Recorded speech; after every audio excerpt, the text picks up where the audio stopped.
मित्रों, स्वागत है आपका साइंस जोन में, जहां हम आपको उपलब्ध कराते हैं online study material for class 9th and 10th। इस वीडियो में हम सभी क्लास 9th के फिजिक्स के चैप्टर 1 का अध्ययन करेंगे।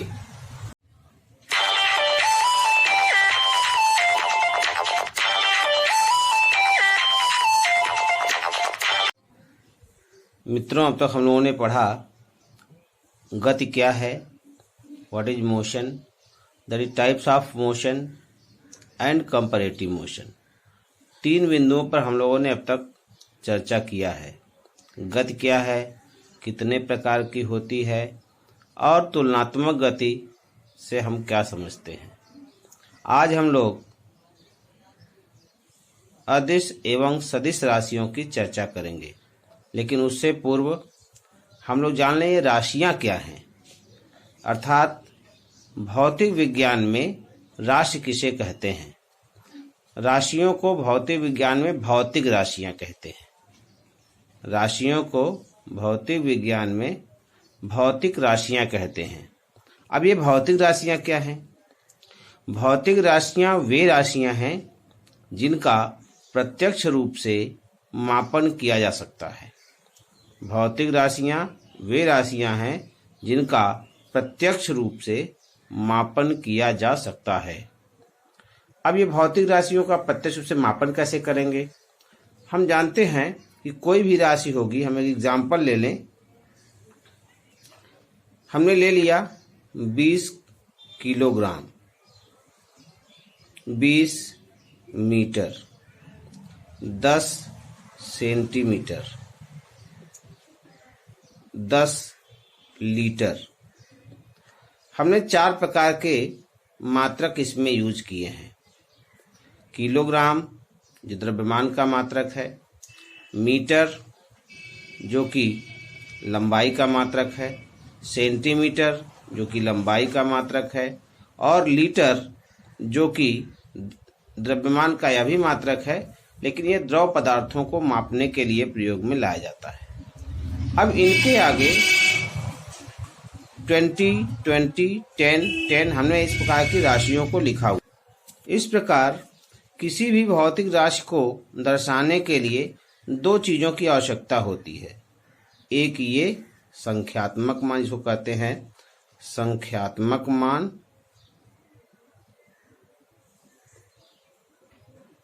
और दूसरा ये जिसको हम कहते हैं मात्रक। अगर हम यहीं पर कह दें कोई संख्या ले लें 20, 20, तो 20 की वैल्यू समझ में नहीं आएगी कि 20 मीटर है कि 20 किलोमीटर है कि 20 ग्राम है। क्या है 20 समझ में नहीं आता है। अगर हम केवल किलोग्राम कह दें तो भी नहीं समझ में आएगा कि कितना किलोग्राम। हम दुकान पर कोई सामान खरीदने जाते हैं तो हमको 2 चीज़ों की आवश्यकता पड़ती है। एक तो क्वांटिटी, जिसको हम कहते हैं संख्यात्मक मान, और दूसरा यूनिट। जिस राशि को मापना होता है उसी राशि की किसी छोटी इकाई को एक मान लेते हैं और उस छोटी इकाई को मात्रक कहते हैं। जैसे मान लीजिए कहीं पर हमको पुस्तक खरीदनी है और एक ही प्रकार की 10 पुस्तकें हैं, तो जो 10 पुस्तकें हैं, संख्यात्मक मान तो उसका 10 है, लेकिन वो है पुस्तक, तो पुस्तक हमारा मात्रक हो गया। अब एक पुस्तक लेंगे तब भी हम कहेंगे कि एक पुस्तक, 2 पुस्तक लेंगे तो कहेंगे 2 पुस्तक, 3 पुस्तक लेंगे कहेंगे 3 पुस्तक। ऐसे ही आपके घरों में जब गेहूं कट जाता है, बोरियां लग जाती हैं, बोरियों में भर के गेहूं को लगा दिया जाता है, तो जब उसे कहा जाता है गिनने के लिए तो कोई गिनता है 1 बोरी, 2 बोरी, 3 बोरी, 4 बोरी, 5 बोरी, 6 बोरी। अगर 20 बोरियां हैं तो 20 बोरी, अंत में तो बोरी आता ही है। ये बोरी ही मात्रक वहां हो गया। वहां पर ये नहीं है कि अब बोरी में 100 किलोग्राम भी हो सकता है, ये क्विंटल जिसे कहते हैं।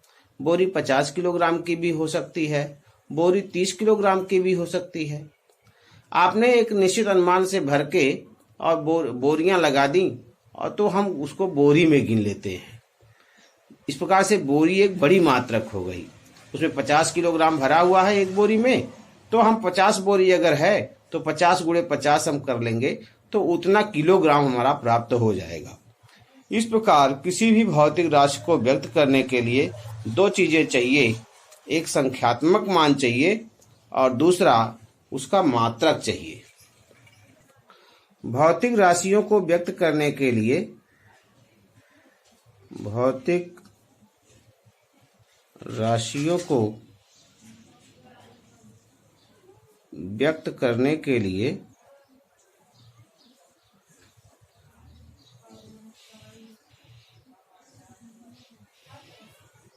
दो चीजों की आवश्यकता होती है।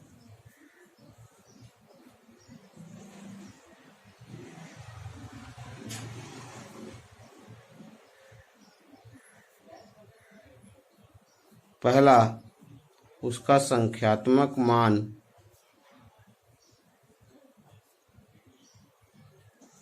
और दूसरा मात्रक। अब जब भौतिक राशियां हम जान गए तो ये भौतिक राशियां दो प्रकार की होती हैं। द फिजिकल क्वांटिटीज, जितनी भी फिजिकल क्वांटिटीज हैं, they are divided into two parts. First one is the scalar quantity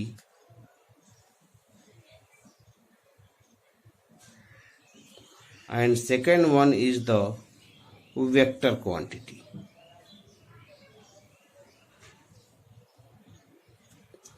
Scalar quantity and vector quantity. यदि किसी राशि को व्यक्त करने के लिए परिमाण की आवश्यकता है, यहाँ जो मैं संख्यात्मक मान कह रहा हूँ इसी को दूसरी भाषा में परिमाण भी कहते हैं। इसको अंग्रेजी में क्वांटिटी कहते हैं और इसको मात्रक को अंग्रेजी में यूनिट कहते हैं। अगर किसी राशि को व्यक्त करने के लिए केवल परिमाण की आवश्यकता है और दिशा की आवश्यकता नहीं है तो वह स्केलर क्वांटिटी है, और अगर किसी राशि को व्यक्त करने के लिए परिमाण और दिशा दोनों की आवश्यकता है तो उसको सदिश राशियां कहते हैं। इसमें लिख देंगे हम सदिश राशियां, यहाँ पर लिख देंगे अदिश राशियां। अगर आपने राशियां लिख दिया तो यहाँ पर जिसका प्लूरल यूज करना पड़ेगा, क्वांटिटीज हो जाएगा ये। Scalar quantities and vector quantities. इस प्रकार से भौतिक विज्ञान में राशियां दो प्रकार की होती हैं, scalar quantities and vector quantities. और स्केलर क्वांटिटीज के कुछ एग्जाम्पल हम आपको बता दें, चाल, दूरी, समय, ऊर्जा, सब व्यवहारिक मात्रक हैं जिनका आप उपयोग करते रहते हैं, ताप आदि। इसी तरह से तमाम सारी राशियां हैं जो अदिश राशियां में आती हैं। और सदिश राशियों में जो राशियां आती हैं वो हैं बल, वेग, त्वरण, विस्थापन, संवेग, आवेग,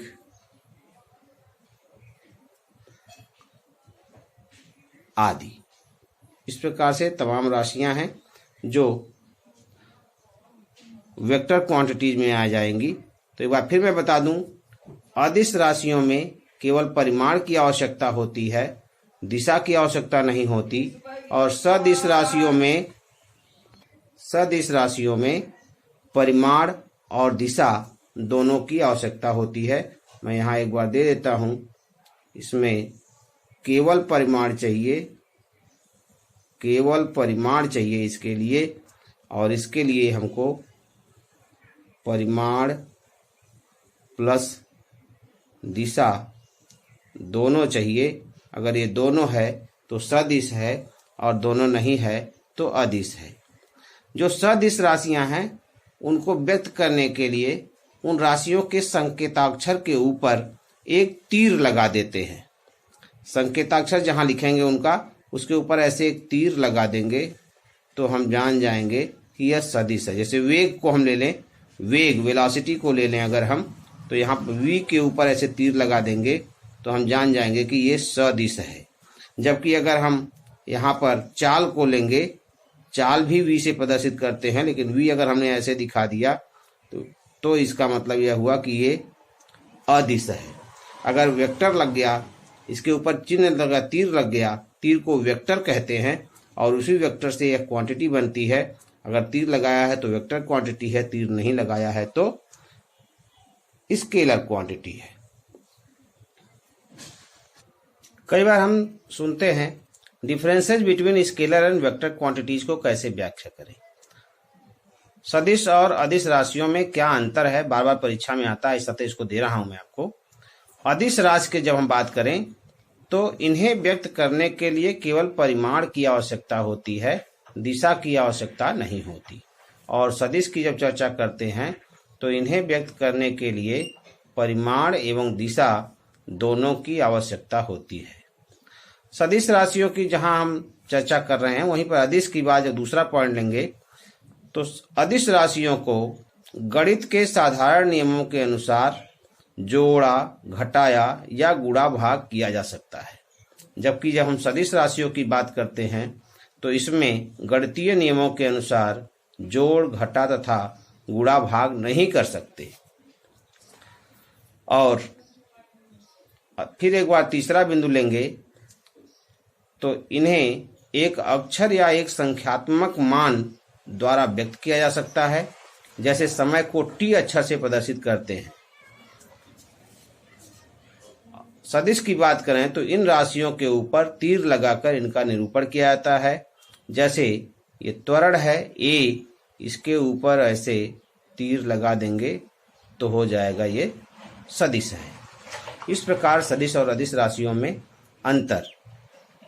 एक और अंतर लिख सकते हैं आप, चौथा अंतर लिख सकते हैं, इसमें दिशा नहीं होती, इसमें दिशा नहीं होती।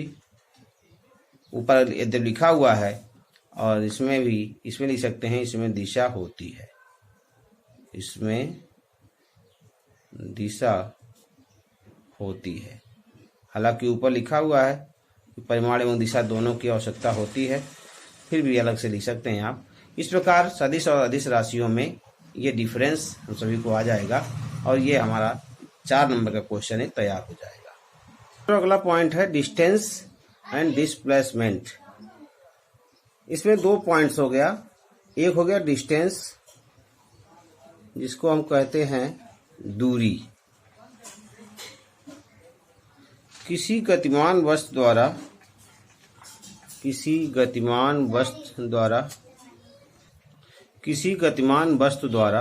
किसी समय में तय की गई पथ यानी मार्ग की लंबाई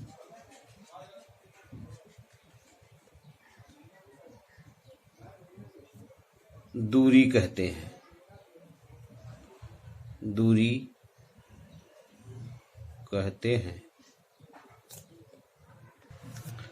तय किए गए पथ की लंबाई को दूरी कहते हैं।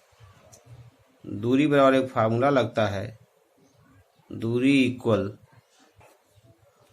चाल गुणे समय।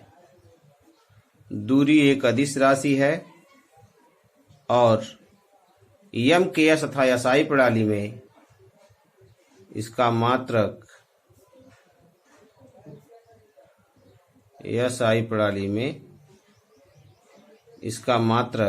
मीटर होता है।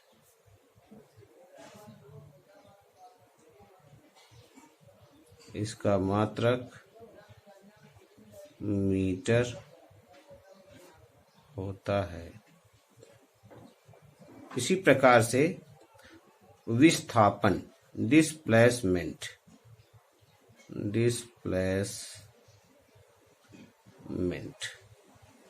अर्थात विस्थापन की बात हम करेंगे तो किसी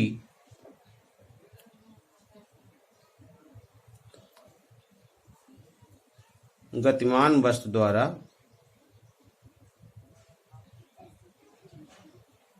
या दूसरी परिभाषा दे सकते हैं, किसी निश्चित दिशा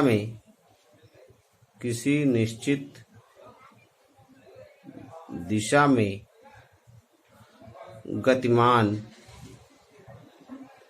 वस्तु की अंतिम व प्रारंभिक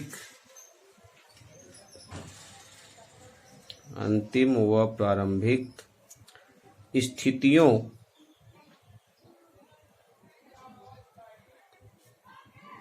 के मध्य न्यूनतम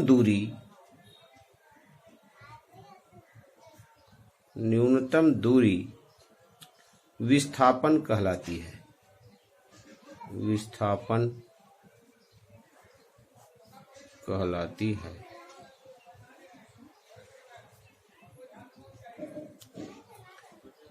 यहाँ मित्रों जरा एक एग्जाम्पल ले लें हम।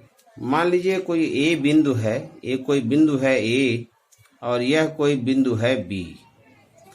अब ए से बी तक पहुंचने का कई मार्ग हो सकता है।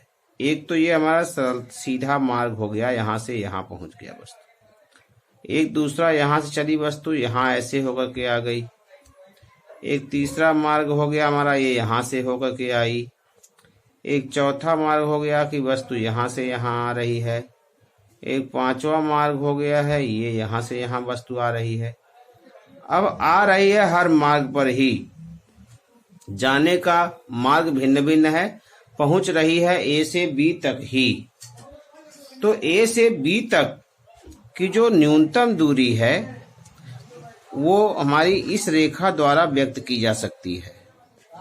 ये दूरी जो है इसको विस्थापन कहेंगे, जबकि ये दूरी ये जो है तय किए गए पथ की लंबाई हो जाएगी। मान लीजिए हमने यहाँ पर ले लिया P, तो APB एक रास्ता ये हो गया। हमने यहाँ Q ले लिया AQB, दूसरा रास्ता हो गया AQB। तीसरा रास्ता हमने ले लिया PQRST। एक रास्ता हमारा हो जा रहा है ASB। एक रास्ता हो जा रहा है ATB। अब ये रास्ते जो हैं, और एक रास्ता हमारा है ARB।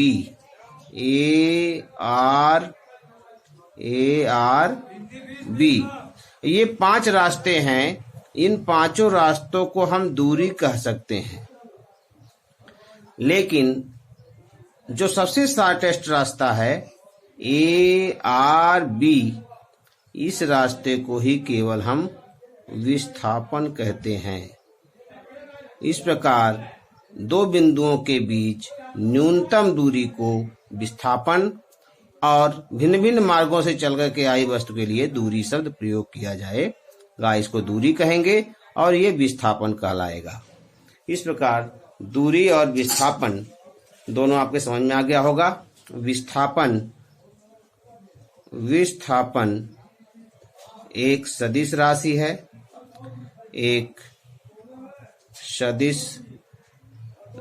है, दूरी मैंने कहा अदिश राशि है, लेकिन विस्थापन एक सदिश राशि है। और MKS metre kilogram second system व SI स्टैंडर्ड इंटरनेशनल सिस्टम अंतर्राष्ट्रीय मात्रक प्रणाली SI प्रणाली में विस्थापन का मात्रक मीटर है। यानी दोनों ही प्रणालियों में विस्थापन का मात्रक मीटर होगा। और इसी प्रकार से MKS प्रणाली और SI प्रणाली में दोनों ही प्रणालियों में दूरी का मात्रक भी मीटर होगा। अब मात्रक तो दोनों का समान है, लेकिन ये एक है जो अदिश राशि है, दूरी एक अदिश राशि है। दूरी एक अदिश राशि है। इस प्रकार अगर हम अंतर लिखना चाहें तो लिख सकते हैं कि दूरी अदिश राशि है, विस्थापन सदिश राशि है, और दूरी तय किए गए पथ की लंबाई होती है। डिस्प्लेसमेंट अंतिम और प्रारंभिक स्थितियों के बीच का अंतर होता है। लेकिन समानता लिखना चाहें तो दोनों का मात्रक मीटर है और दोनों ही तय की गई दूरियां हैं। ठीक, इसके आगे हम लोग कल पढ़ेंगे। आज इतना ही। अगर आपको हमारी बात समझ में आ रही है तो आप कृपया इस वीडियो को लाइक भी करें, सब्सक्राइब भी करें, चैनल को हमारे सब्सक्राइब करें और अपना कमेंट्स भी ज़रूर भेजें। इससे पता चलता है कि आपको हमारा वीडियो अच्छा लग रहा है कि नहीं अच्छा लग रहा है। अगर अच्छा लगेगा तो हमारा प्रोत्साहन होगा, हम और अच्छा करेंगे। ठीक है, धन्यवाद।